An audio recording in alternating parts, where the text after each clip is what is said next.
దీనికి ఒక చరిత్ర కూడా ఉంది. భారతదేశ స్వాతంత్ర ఉద్యమంలో విదేశీ వస్త్రాల బహిష్కరణ, స్వదేశీ వస్త్రాల్ని ప్రోత్సహించడం ఆ రోజు ఒక ఉద్యమ స్ఫూర్తితో ముందుకు తీసుకుపోయారు.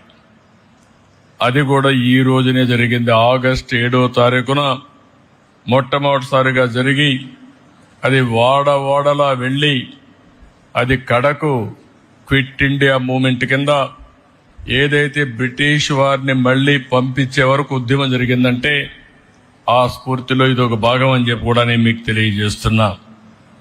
అదే మరి మన దేశంలో కూడా 2015 నుంచి ఈ యొక్క చేనేత అంతర్జాతీయ దినోత్సవాన్ని జరపాలని చెప్పి అనుకోవడం, కేంద్రంలో మోడీ గారు చేయడం, నేను ముఖ్యమంత్రిగా ఉన్నప్పుడు 2015 నుంచి ఈ కార్యక్రమానికి శ్రీకారం చుట్టాం. అది చాలా సంతోషం అని చెప్పి కూడా నేను మీకు తెలియజేస్తున్నా. ఒకే మాట చెప్తున్నా, ఈరోజు నేను వచ్చింది మీ అందరికీ భరోసా ఇవ్వడానికి వచ్చా. అందరితో సమానంగా చేనేత కార్మికుల్ని పైకి తీసుకొచ్చే వరకు ఈ ప్రభుత్వం నేను అండగా ఉంటామని మరొక్కసారి స్పష్టంగా మీ అందరికీ హామీ ఇస్తున్నా. నేను చాలా ఎన్నికల్లో చూశాను. ఏ ఎన్నికలు వచ్చినా కొంతమంది అటూ ఇటూ వెళ్లారు, కానీ చేనేత కార్మికులు మాత్రం మూకుమ్మడిగా బలపరిచింది తెలుగుదేశం పార్టీనే బలపరిచారు అన్ని ఎన్నికల్లో. అది ఆ రోజు సమైక్య ఆంధ్రప్రదేశ్ కావచ్చు, ఈరోజు నవ్య ఆంధ్రప్రదేశ్ కావచ్చు, ఎప్పుడు కూడా ఎక్కడ చేనేత కార్మికులు ఉంటారో అక్కడ ఎప్పుడు తెలుగుదేశం పార్టీకి మెజారిటీ వస్తుంది, ఆదరణ చూపించారు. అది ఎప్పటికీ గుర్తుంటుందని చెప్పి కూడా నేను మీకు తెలియజేస్తున్నా. చేనేత రంగం ప్రభుత్వ నిర్లక్ష్యాలతో తీవ్రమైన సంక్షోభంలోకి వెళ్ళింది. అందుకే ఈరోజు చూస్తే గడిచిన ప్రభుత్వంలో తెలుగుదేశం ప్రభుత్వంలో అనేక కార్యక్రమాలు చేసి మిమ్మల్ని అందరినీ ఆదుకున్నాం. కానీ ఇటీవల ప్రభుత్వాన్ని మనం చూస్తే నేతన్న హస్తం పేరు చెప్పి మీకు అందే అన్ని రంగాల పథకాలను అన్ని రద్దు చేసే పరిస్థితికి వచ్చారు.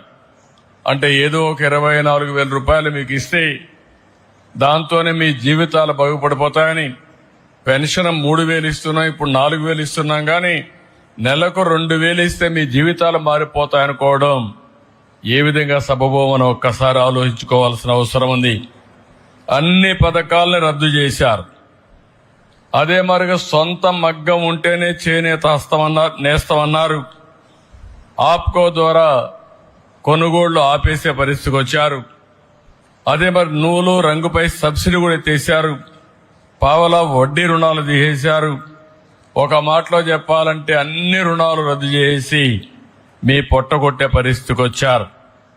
ఈరోజు గడిచిన ప్రభుత్వాన్ని మీరు చూస్తే కార్మికులకి, చేనేత రంగానికి 226 కోట్ల రూపాయలు అప్పు పెట్టే పరిస్థితికి వచ్చారు, బకాయిలు పెట్టే పరిస్థితికి వచ్చారు.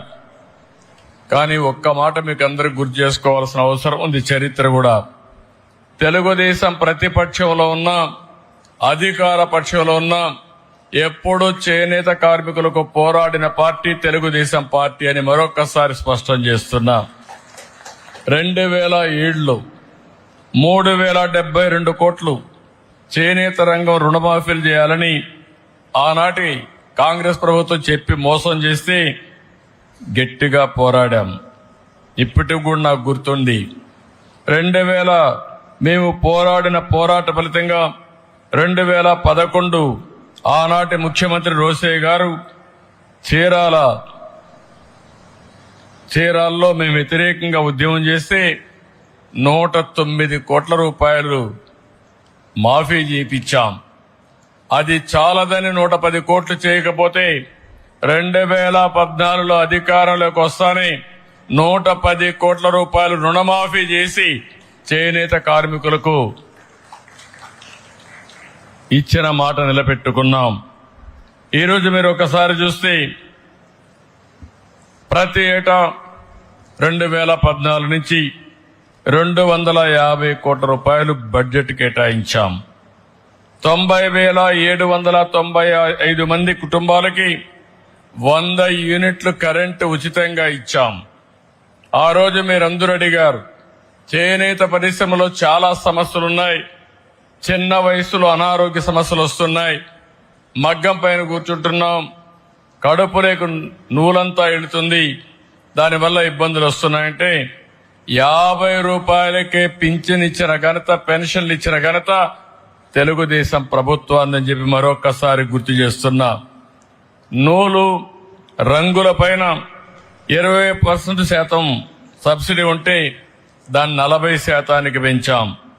మరమగ్గాలకు 50% రాయితీ కోసం 80 కోట్ల రూపాయలు ఖర్చు పెట్టాం.